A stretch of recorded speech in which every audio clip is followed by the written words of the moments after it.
L'herbe est peut-être plus verte ailleurs, mais pas question pour Philippe Champion, le propriétaire du golf de Salis de Béarn, d'arroser à tout va. Le principe ici, c'est de laisser la nature faire son œuvre. Donc avec la grande sécheresse que nous avons eue là, on a réduit l'arrosage.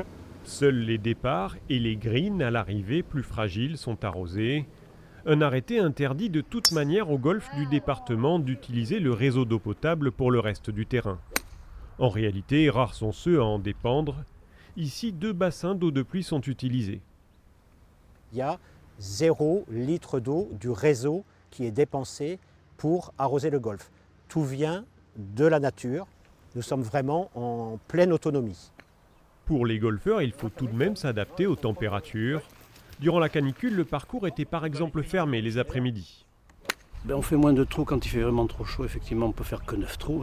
Et là, on a changé nos horaires. On arrive à 7 heures. On est tous conscients du fait que l'eau, il faut la préserver et qu'il faut qu'on adapte notre jeu.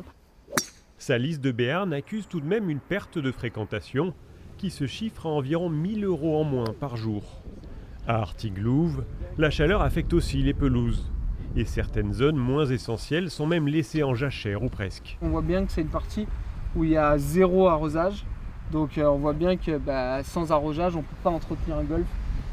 C'est pas une période évidente, à la fois pour nous économiquement et à la fois pour tout le monde, pour les golfeurs. On a une perte de au moins 20-30% de la fréquentation sur une journée habituelle. Le golf peut néanmoins compter sur ses abonnés qui n'hésitent pas à braver les conditions parfois difficiles. Mais attention, le bob est de rigueur.